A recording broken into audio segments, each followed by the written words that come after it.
Chers amis, bonjour, ici Paul Emmanuel, postdocteur en biologie pour la science te parle. Aujourd'hui, je voulais vous parler du congrès des complotos qui va avoir lieu à l'IHU Méditerranée, les 30 et 31 mars.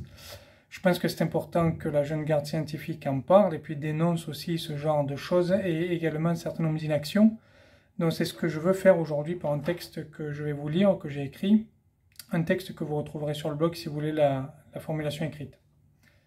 Hier, avec un fort talentueux technicien qui m'aide sur le projet, nous avons passé une dizaine d'heures devant une machine de mesure de tension vasculaire. Une dizaine d'heures, simplement pour la mise au point d'un de nos contrôles. Le soir venu, rentre à la maison, tard, les enfants qui crient, à nourrir, laver, embrasser et coucher. Et puis un brin de ménage. Il est minuit passé, le prochain bus est à 6 heures. Une dizaine d'heures pour un contrôle.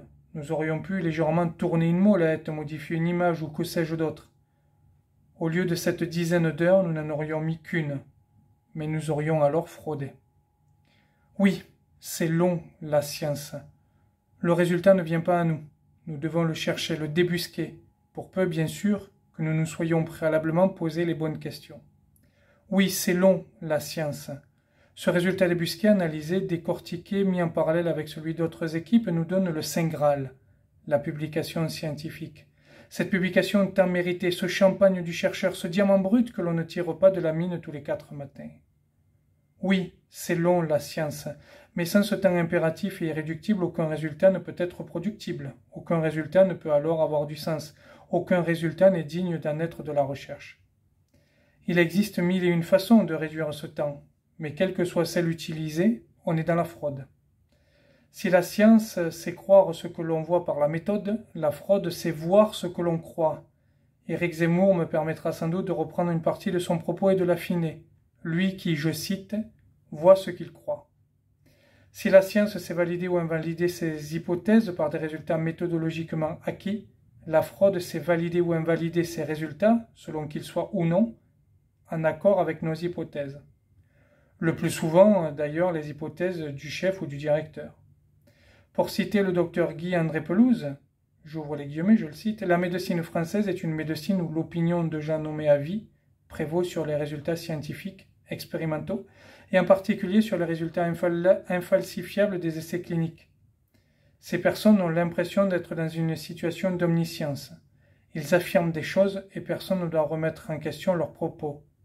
Et c'est bien ce qu'a démontré l'enquête de Mediapart sur le système de fonctionnement de l'IHU Méditerranée, ça c'est moi qui le rajoute.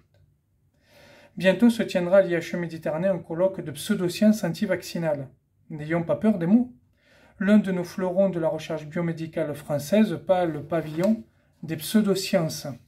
Selon le docteur Laurent Muccielli, organisateur de ce colloque, je cite, « Ce colloque scientifique réunit uniquement des universitaires qui ne répètent pas les discours officiels. » Comprenons, ce colloque réunit uniquement des universitaires qui luttent par la fraude contre le consensus scientifique.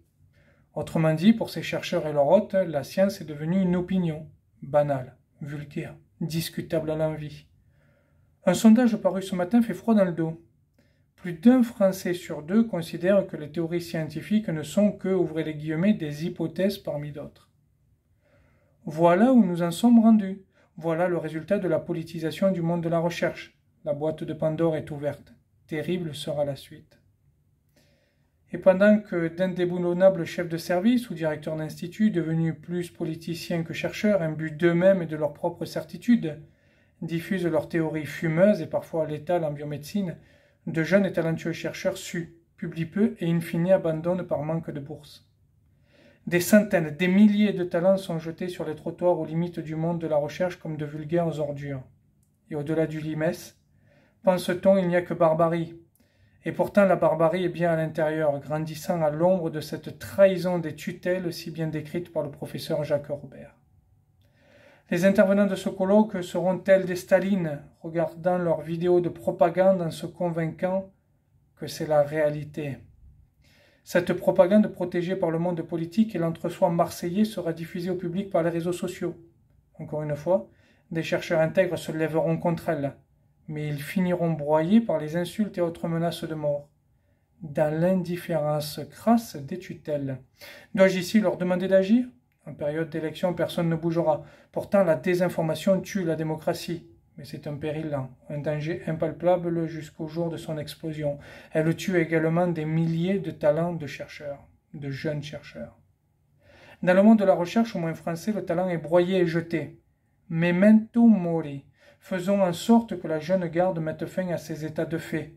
Le talent fait fierté et donne l'éternité. La fraude est emportée dans la tombe. Je vous remercie de m'avoir écouté. Vous mettrez en commentaire ce que vous en pensez. Je vous dis à très bientôt. Au revoir.